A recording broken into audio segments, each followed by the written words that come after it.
Good afternoon, everyone, and welcome to A Gathering Place, brought to you by the Gullah Geechee Chamber of Commerce. And today is Third Sunday Politics Talk. This is the day we get into politics and why we should, politics is not only voting, but being engaged citizens, being involved in the political party of your choice. And, we're in the two-party system right now. So I really just think there's really one party that's really operational right now. But that'll be part of our conversation. I usually have my special guest with me, my special co-host. Not guest, they're co-hosts. And if you happen to notice, I kind of blew them up on the graphic a little bit bigger than me. And why? Because both of them have moved into new positions, and we want to know about those new positions and what the plans are for the future and the impact of these two new positions. And one was very history making. But before we bring our co-host on, I'll see you right after this opening. Hello, I'm Marilyn Hemingway, and welcome to A Gathering Place. I said, I'm stepping back because we have young voices who want to be heard, and they're moving on something. Branding is really important to you and your business. Even a basic type of technology, you learn it all. And people are Good question.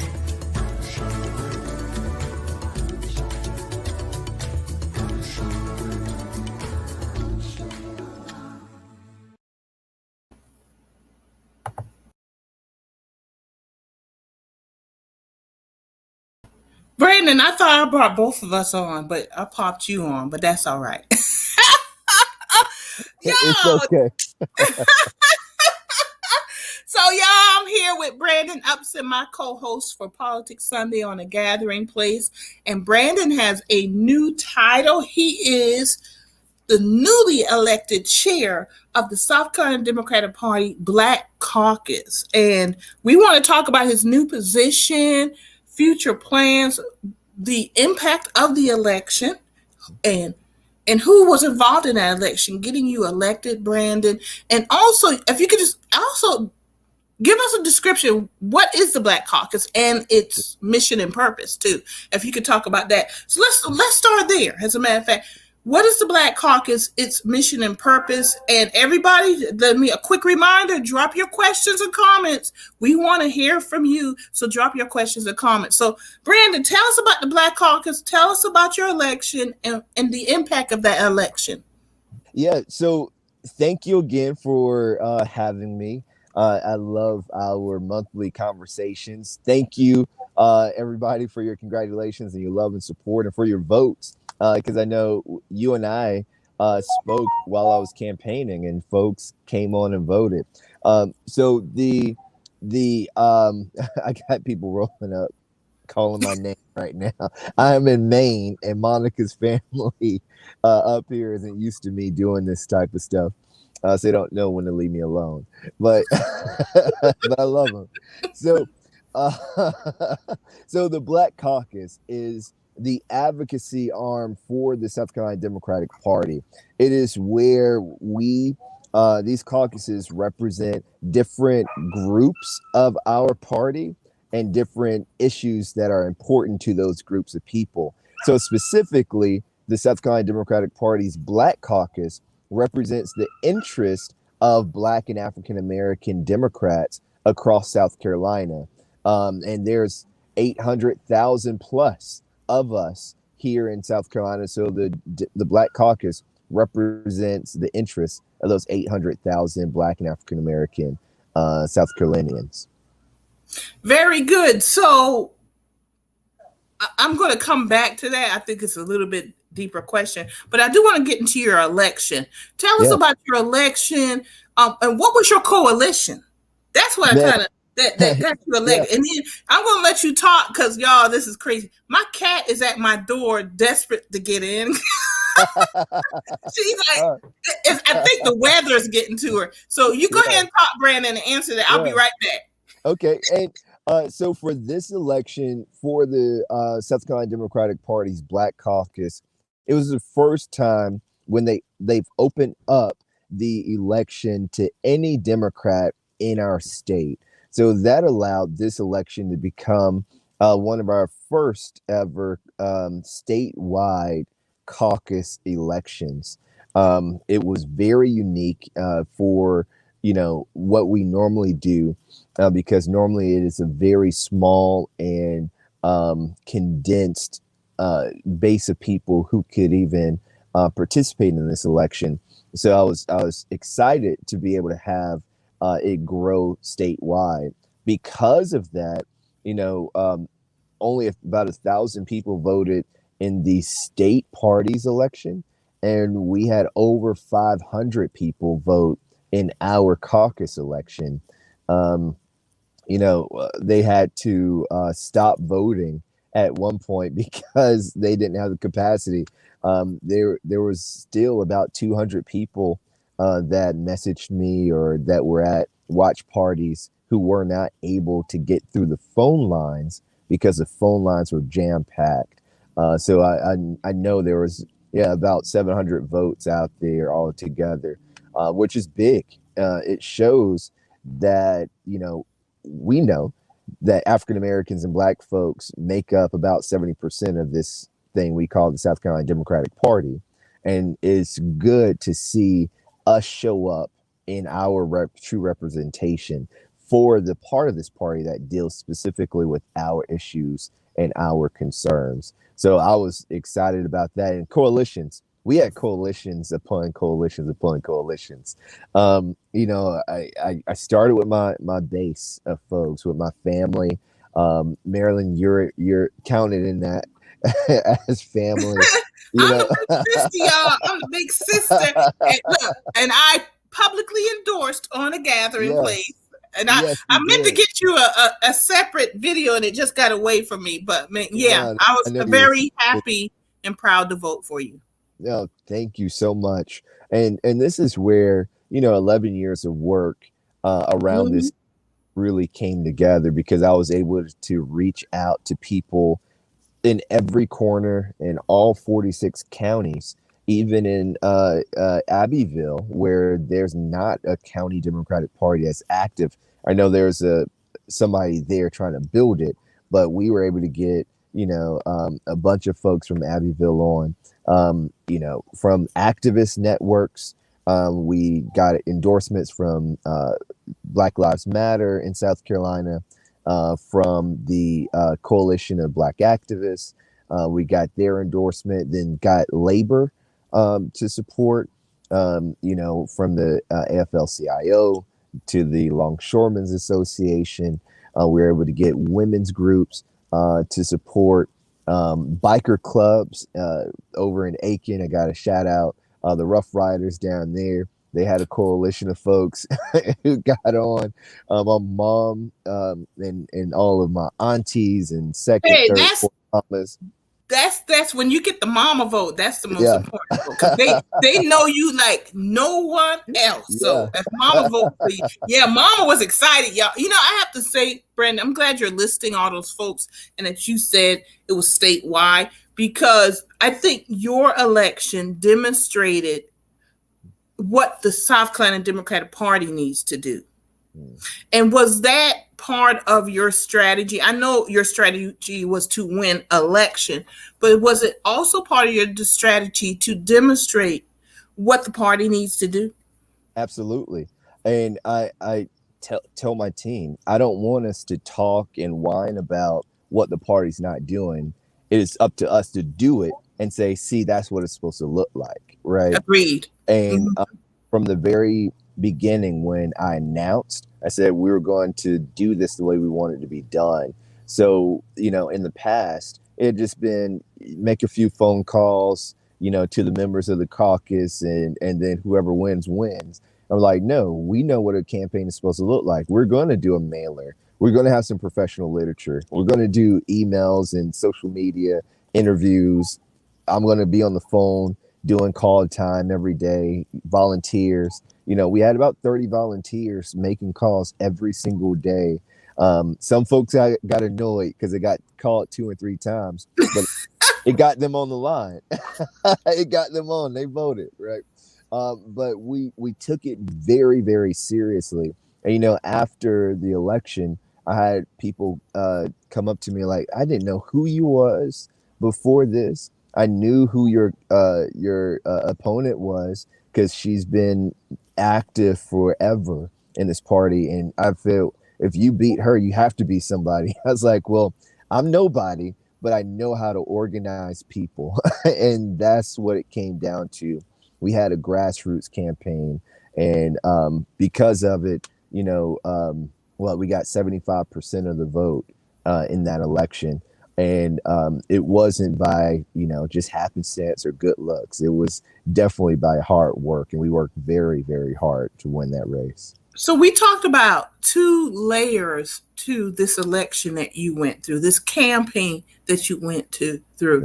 That is one, to get you elected. Two, to demonstrate what the party needs to do, organizing on a local level, and not just for campaigns to win, but 365, 24/7. Absolutely. The Democratic Party needs to be organized. But it also gives people experience. Yes. You don't have to wait until a presidential campaign comes along for folks to either volunteer or get paid. I don't know. I'm assuming your mailers. You paid somebody to do your mailers. I did. You did your mailers? Well, good. Well, hey, I do my stuff too. But you know what I mean. Especially volunteering. Yeah. Volunteering should lead to work. Yes. In many instances, it's an internship, apprenticeship, whatever you want to call it. And it's great that you took your campaign to give opportunities for a coalition of folks. And I noticed that to get experience, especially young people.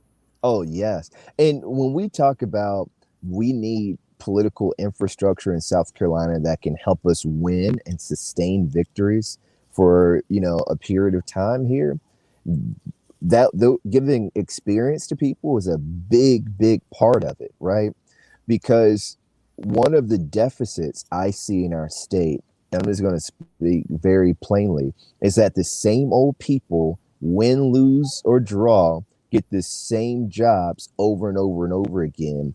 And I feel like that goes to that definition of insanity, where you do the same thing and expect a different result, right?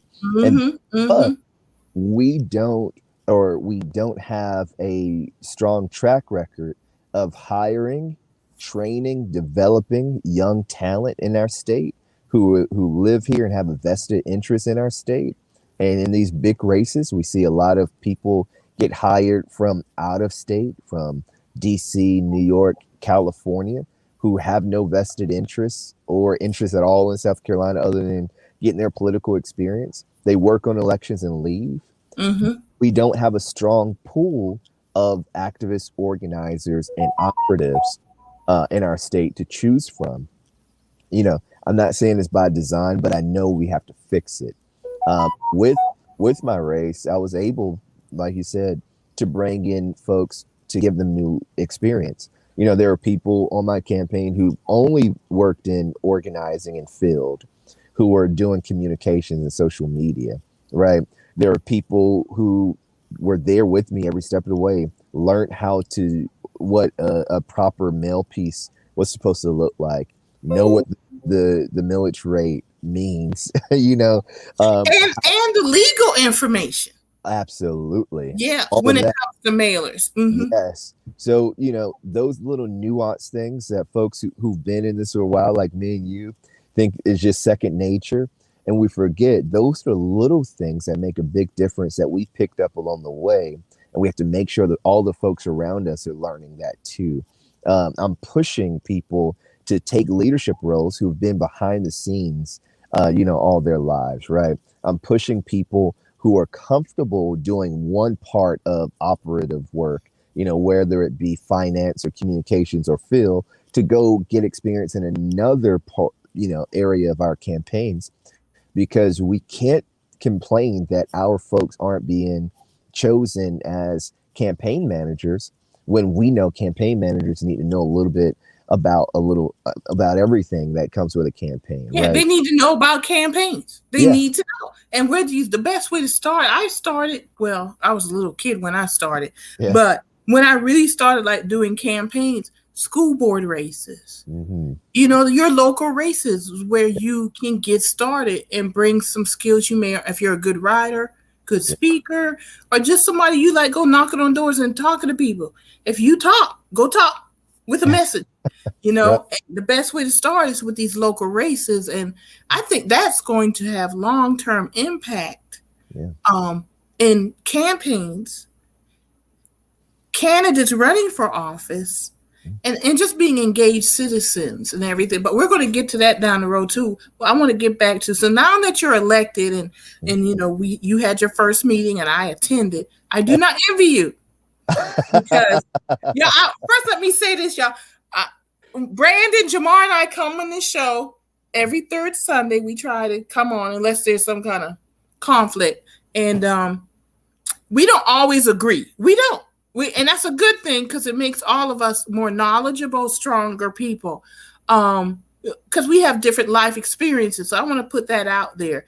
With that said, we had the first meeting, and it was clear to me that you're going to really have to manage this caucus. Yes. Because I don't want to say differences of opinion, but yes, that's true. Mm-hmm. But different agendas, differences of opinion, because you're bringing it proved Black people are not a monolith. Not at all. Not at all. And your coalition, it was not just Black people voting in the Black caucus. It was, you know, white people came in too because they are concerned and they recognize, as you said, Blacks are 70% of the South Carolina Democratic Party. This was a crucial election for the Black caucus. It's what's happening now and in the future.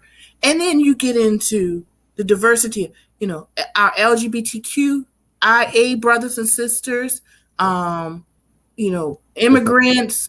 Yeah. All of that is the Black diaspora. Hispanic. Yeah. All of this is in this pot. Then you have the lived experiences of people. Even in South Carolina, you have a different experience. Say if you lived in the upstate as opposed to Midlands Low Country. You have what's going on in Charleston as opposed to Columbia and Greenville, because those are the major urban areas of South Carolina. And I think I did hear or see a text in the meeting that was somebody said, don't forget Greenville, you know, don't forget the upstate. That's the part I do not envy you. Yeah. And that you're going to have to deal with. You know, I feel like I've been prepared for this because my time inside of doing the work in the Democratic Party or for the Democratic Party has not been an easy road. You know, it wasn't, you know, streets paved with gold and nice people opening up doors for me. Right. So I've it's politics, y'all. Nobody opens doors for anybody. Yeah. You got to kick in a lot of doors. Yeah, and I've learned when you have to kick in that door and when you have to knock, when you have to kick in the door, then make friends with people on the other side. You know, I've learned how to, you know, go into the quote unquote snake pit and do what I needed to do, and still survive on the other side. With this, I feel like it's going to take a lot of consensus building, making sure that we hear both sides, and that's what a lot of what happened in that. I want to make sure that we were operating transparently and everyone had their voices heard. But you know, managing all of the other agendas is going to be a big part. So I've had conversations with folks who disagreed with me, and I've been having them since we had that very first meeting.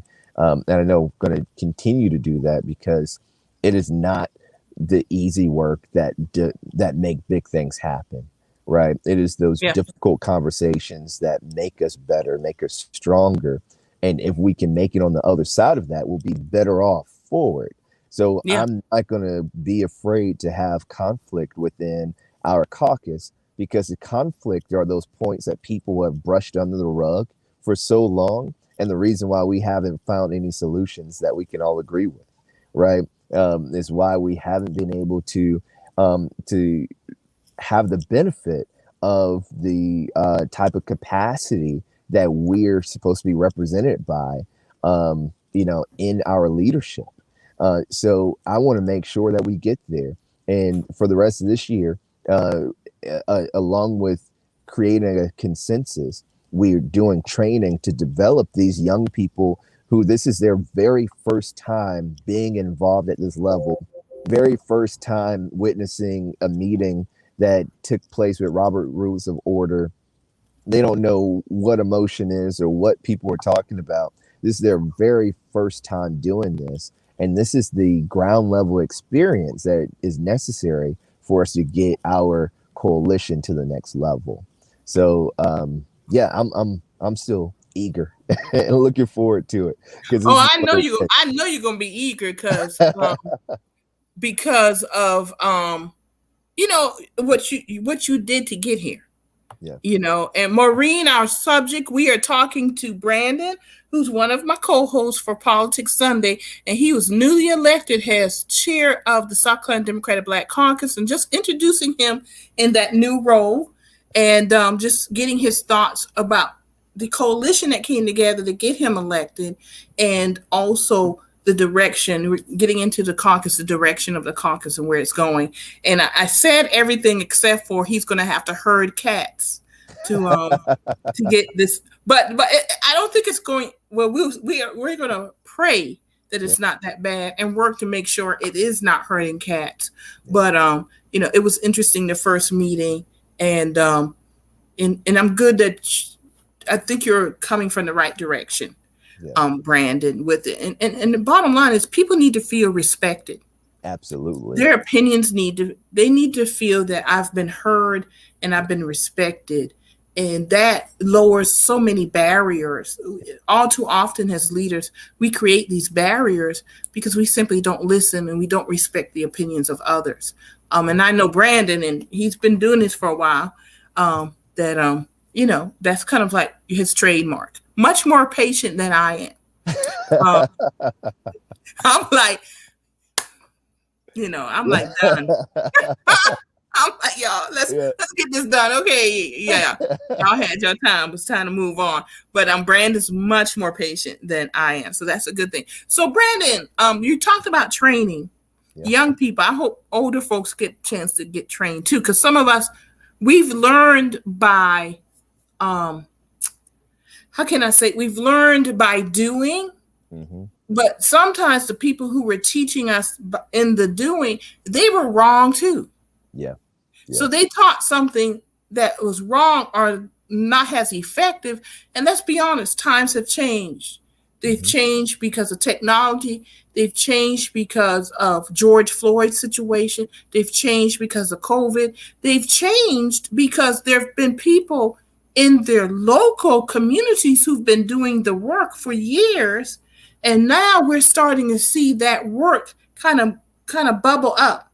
Yeah. So they're not as patient as, waiting for the older folks to give me permission to take leadership. They're like, hey, I've been doing the work 10, 15 years. You just, because you didn't know about me, doesn't mean I wasn't doing the work. Yeah. So now that's coming forward also. And so that's created some tension. So I say all that to say, beyond training, what are a couple other things you have an idea for your team for the caucus? Yeah. And, I expressed the values that we're going to operate under with the Black Caucus, the very first being respect. I grew up in a household that emphasized, in order to be respected, you have to give respect.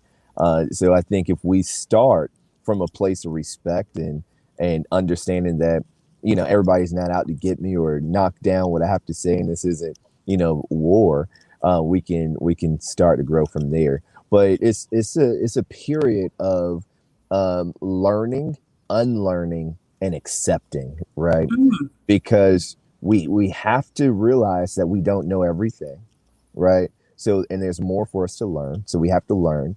And when we start learning these best practices, we realize that there are some things that we have to unlearn, because exactly what you said. And then we have to accept it. Like, we have to accept it. We have to accept that we don't know. you know, and that's the big thing. We all have egos. We all think we're right to a degree. You know, even though I didn't have a formal training, I was able to do this and I was successful. But that doesn't mean that it was absolutely right and duplicable. The foundation. I was talking to a friend and he was telling me he's a builder, and he said, you know, the main difference between me building a house and building a skyscraper, you know, for a house only have to lay 6-inch slab of concrete for the foundation. But for building a skyscraper, I have to go 2-3 stories deep sometimes to lay that foundation. And we started equating that to life. You know, if you want to build something small, you just need a small slab of concrete.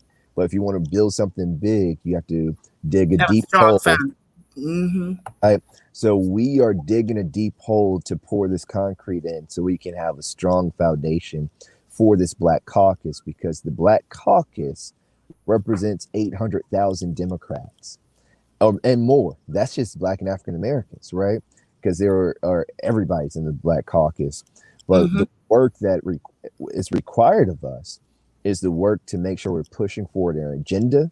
We have resolutions that actually address issues that are important to the community. And then we have to hold our party accountable to doing what we say we're going to do and what who we say we are, right? So in order to do that, I really believe that all of our members need to be on at least at the baseline for knowledge. So that's my total focus for the rest of this year, is getting everyone to a baseline, so we can have that foundation. So then we can start building. We're taking actions. I think next Saturday we're doing a day of action with voter registration. And we're going to have a series of different action oriented events while we're doing this training. But I'm reaching out to some of the best people I know around the country to provide that training. Before Jamarr took this job, I was talking to him with Repower to do a series of trainings with us. So I'll be still in contact with Repower, folks in with the community congress in LA, reaching out to them because they've done some amazing work through building community-based coalitions that drive policy. We have to have that conversation, right? There are folks up in New York, the Black, what is it? The Black Women's Millennial. They've done really strong work in empowering minority communities to use their voices in action. They've even created a power mechanism for them in some of the boroughs, and they influence the vote in a way that is unmatched in the Northeast. So, you know, I'm looking long term, even though I'm not planning on staying in this role long term. I want to get the foundation laid, get the ball rolling, so that we can continue this onward trajectory. I'm not here to hold up space. I want to develop the person who will replace me. And I'm so glad that in talking about training and giving and gaining knowledge that led you into saying you don't plan on being in this position forever. Because when you put that foundation in place, in particular with people who have knowledge, you're preparing people to step into leadership. Absolutely. And that's something that the Democratic Party, you can't say it, but I'll say all the things that you can't say. They've been atrocious at.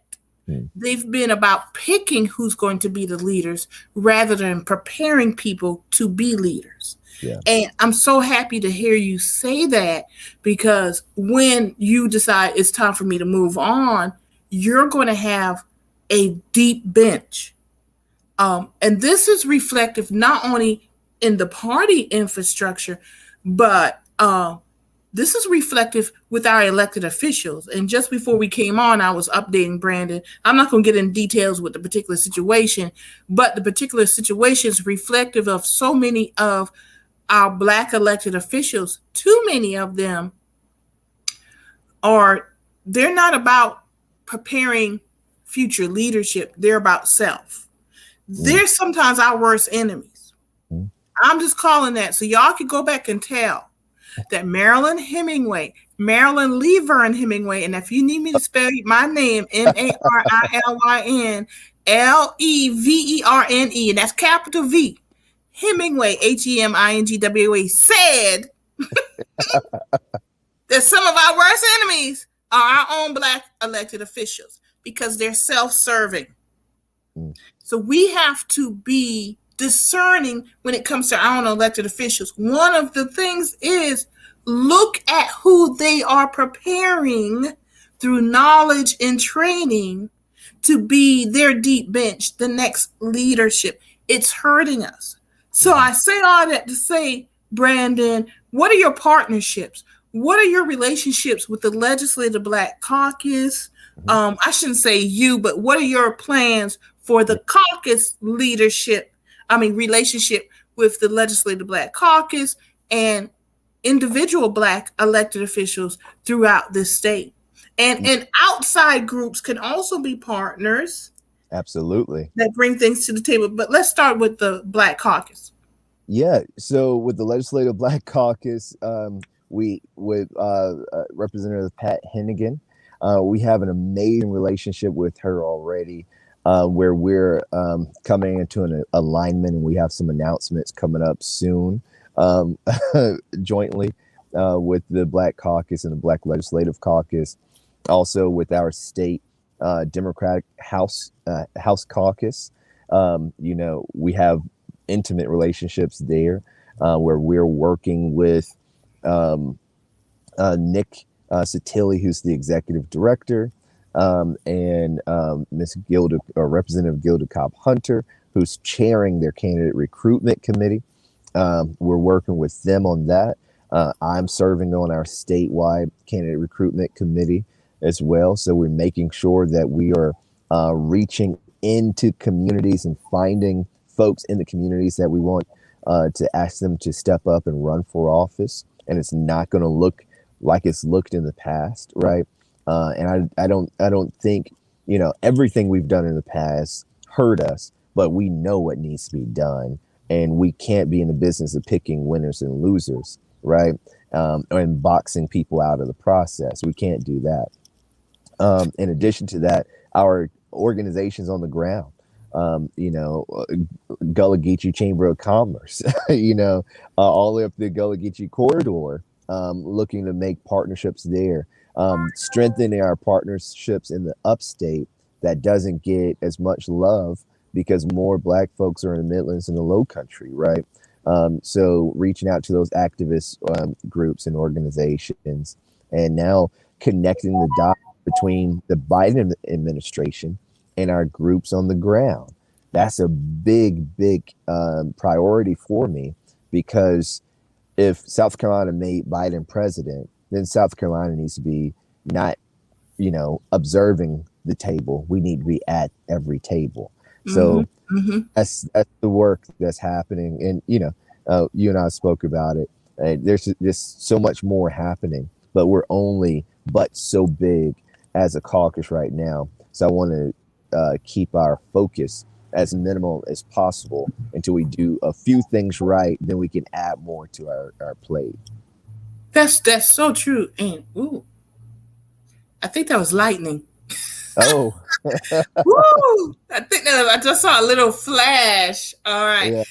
So I said we don't have to go the whole hour. Yeah, I'm hearing thunder now. Yeah, I hear it now. We've been having storms all day. So I'm glad you said that, Brandon. I'm actually very glad that we're having this conversation. I know you have lots of conversation, and I'm hoping through this programming we're reaching a new audience, and just people can see the work that's being done, the planning, the strategy. I think with the Black community that we are so far behind in so many ways. Yes, there have been good things in the past. I mean, I come from a political family, and I know that. But there's some we've got to update some things too, right, and be forward thinking. I think with the Black community, and whether it's politics, economics, healthcare, education, that we are so far behind in so many ways that anything that's done regarding the Black community has to be very intentional, Very. deliberate, and strategic. You just can't throw money at it. I think there's some people, Black, white, whatever, there's just some people who think if we fund this program, then it'll take care of everybody because it's almost a colorblind approach. But for our community, you cannot be colorblind.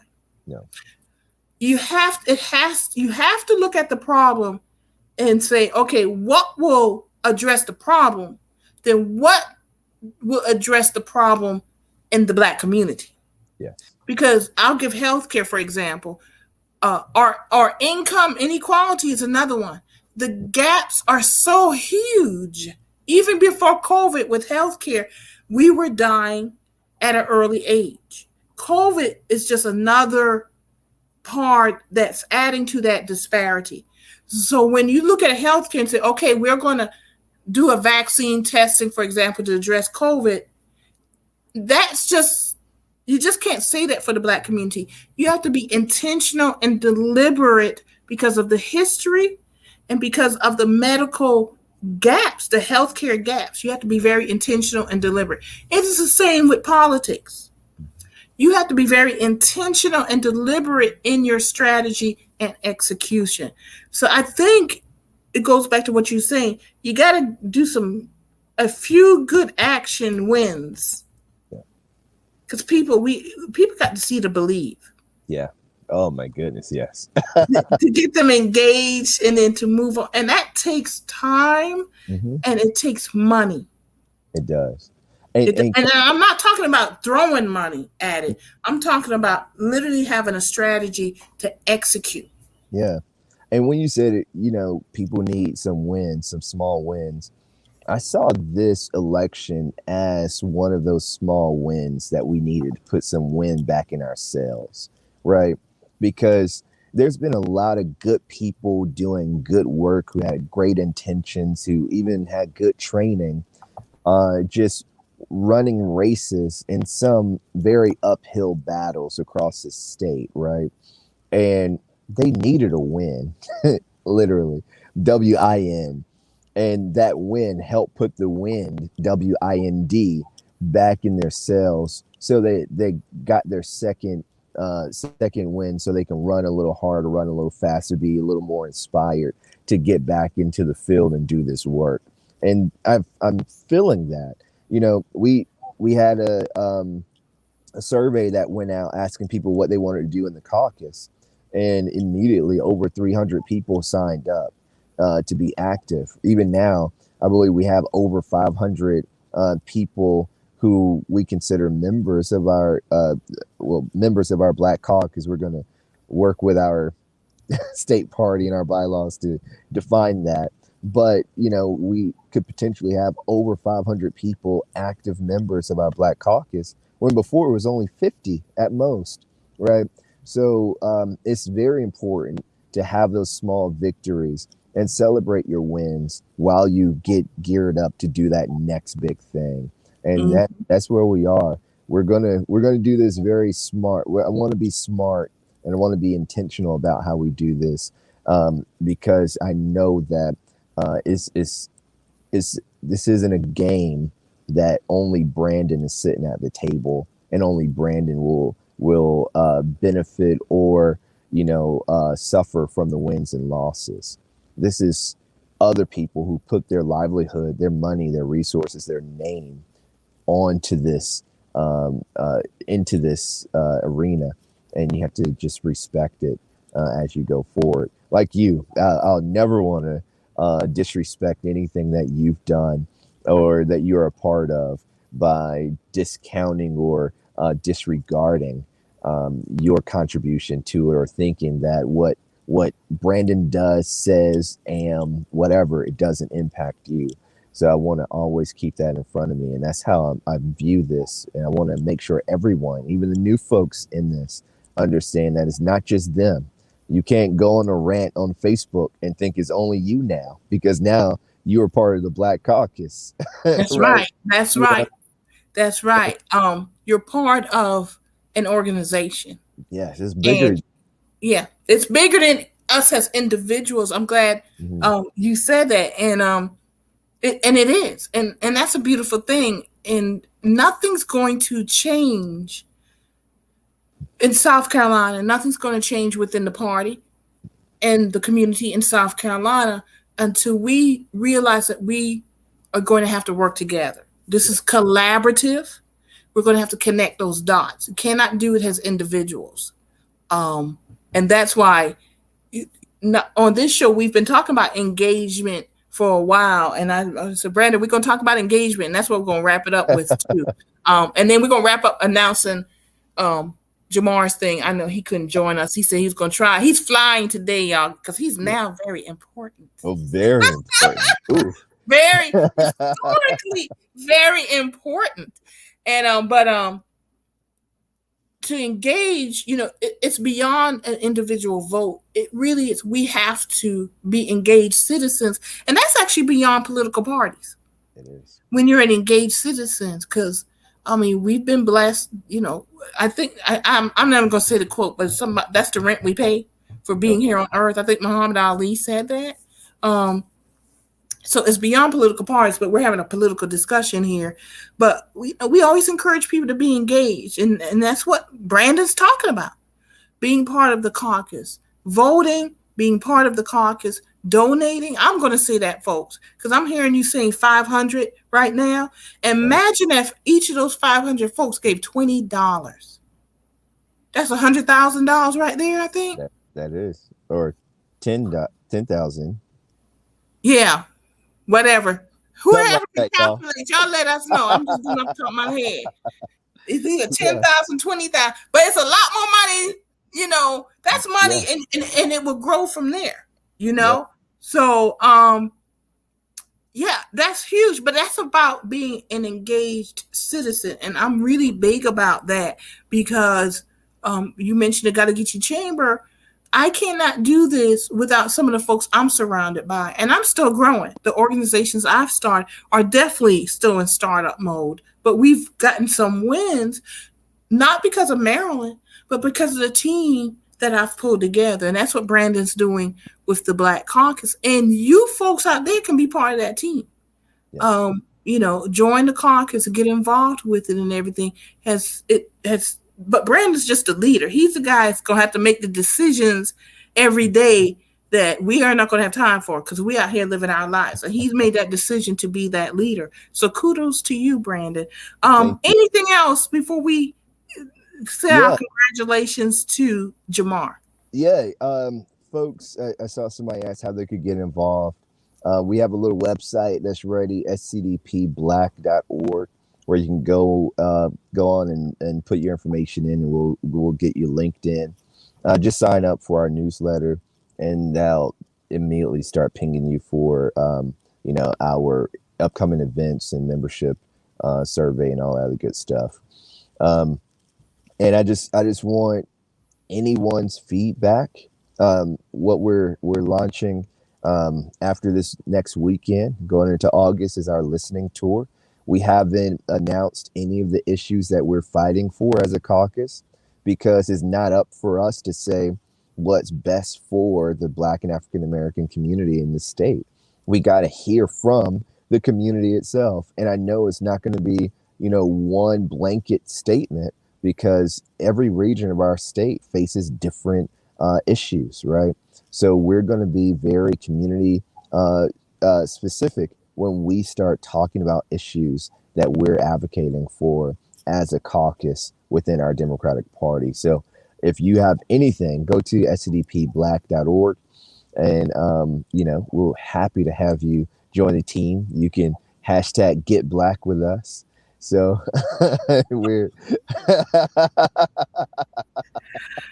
I love that. I love it. Look here, I was like, okay, you can't miss this website that is for the Black Caucus because it's like straight to the point. SCDP Black. This ain't the gray caucus. This ain't the zebra stripe caucus. This is the black.org caucus. I got you. We good. Get Black with us. Love it. Yeah, and that's all I had. Just thank you again for everybody's support and continued inspiration. Thank you, Brandon. I appreciate that. So while you're here, we're gonna talk about our friend Jamarr. I got a new picture I found of him. I'm gonna put up, y'all, because Jamarr, and correct me, Brandon, if I'm wrong. We're gonna wrap up. He has been recently hired as the new co-executive director of the Texas Democratic Party for the entire state of Texas. They're doing a new business model, so they have co-directors. But they have equal responsibilities in different areas, but they're co-executive directors. And it's historical because he is the first African-American Black male in this position. And to give y'all the magnitude of this, and correct me if I'm wrong, I did have the number. There are over 600 counties in the state of Texas. Is it 600? Can y'all? We got 46 in South Carolina. They got over 600 counties in Texas. Second largest Democratic Party in the country. Thank you. And our homeboy co-host who comes on every third Sunday, he can't come today. He said he's going to try to hop on by phone, but he's in the airport because if y'all been paying attention to the news, the Democratic legislative members of Texas legislature, they've left the state.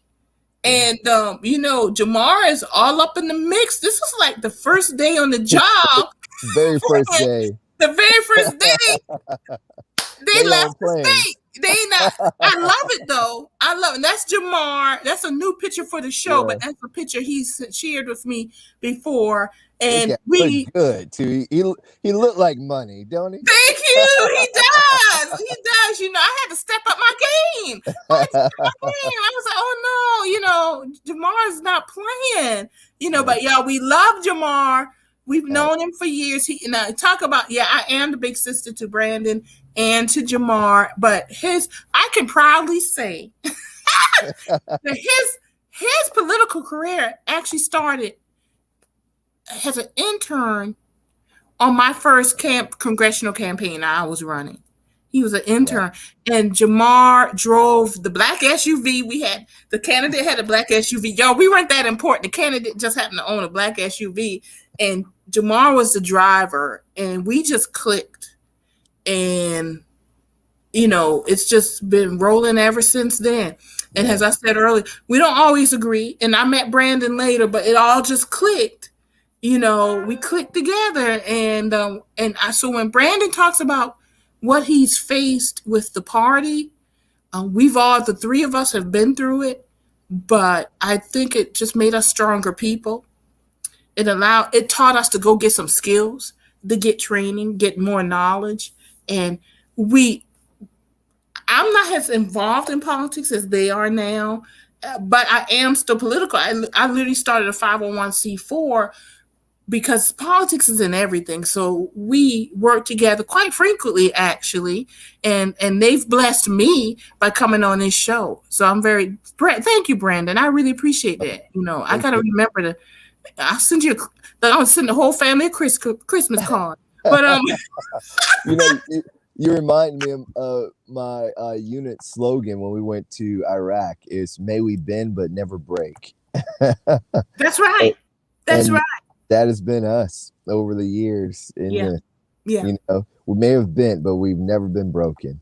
That's right. That's right. And that's the truth. And that bend might have been deep sometimes. Woo, Lord, but it never did break. And I'm just so excited when I see Brandon doing what he's doing, when I see Jamarr, the moves he's making. And we talk about stuff like 10 years down the road, how we're going to be working together. Yeah. So these steps, both of them are taking. I mean, I just know we've had conversations 3, 4, 5 years ago. Like, okay, we're gonna be doing this together in 10 years, and I'm waiting because with Jamarr, I'm like, but you got to do what you're doing. Yeah. So, and I'm doing what I'm doing. So 10 years down the road, we got some things in place so we can circle back around in particular and work together. But like you say though, Brandon, we've had some wins together too. Yeah. We've had some wins together, and you got to have those wins. So we're always talking to each other, shooting texts. Not all the time. We really actually the third Sunday is our day to talk. But it's a good one. Yeah, because it's like we can stop and talk for an hour, because we're all three of us. But I mean, I'm so excited to see both of you, the work coming and getting to a next level and know the potential, of more things. Because this is just, as you say, that foundation, your personal foundations. This is more bricks in that foundation, and I'm a little bit older than Brandon and Jamarr, so I'm still putting bricks in my foundation, but just slightly different arena. But it's all impacted. It really is, and they do the work that helps me, and the work I do, even though I'm more economic because of the chamber and what I'm doing. But if we don't have good policies, come on, issues and laws that allow, in my case, what I'm doing, micro, small startup businesses to do what they need to do, the community itself cannot be uplifted. So we got to support each other. And that's why it's so important that we all are engaged and have knowledge, and why we have the third Sunday meetings, just to talk and share what we have and learn from you folks. That's why we ask y'all to do comments and questions and stuff, because we're learning too all the time. And Mary, always reading books. So The Black Tax, I just finished that and I'm on his second book now. But in that, this next generation of white baby boomers are about to pass $30 trillion in inheritance to their children and grandchildren. On the other side of that, black baby boomers are only going to pass $4 trillion worth of inheritance to their children and grandchildren. When you talk about economics, full stop. We can stop right there and have that whole conversation about economics and what you're doing with the Black Chamber of Commerce, the Gullah Geechee Chamber of Commerce is so vital to us having a future and passing on an inheritance and a legacy. It's everything. So, I'm all in for what you're doing. And I know, I'm so glad that you said that, Brandon, because if we have strong economic uplift, if we have ownership of businesses, that creates more disposable income. And how does that tie into what Brandon does? Well, then you will have more people to fund the caucus. That is, it's physics, it's common sense, it's, I mean, we talk about it, but are you actually doing it? And I'm glad you mentioned that. I shared the Black Tax with our audience, by the way. I had to put that on my reading list. So you gave me a book this time. But it's true what you're saying. Yeah, it's all tied in together. And so we're all out here doing the work that we need to do. Y'all, Brandon, thank you. I know you're up there in Maine. That y'all come up and visit Monica's family. So to everybody, I said hi. Eat some lobster for me. Eating so much lobster, I'm so done with lobster right now. But that means you need to what do you freeze some for me? That's what you need to do. But yeah, I'm glad you enjoying your family and everything. Tell the kids and Monica I said hi and everything. Y'all be careful on the way back, so we can continue the good work and everything. And once again, we want to send out congratulations to Jamarr Brown on his new position. And hopefully next month, if they're not running around the country,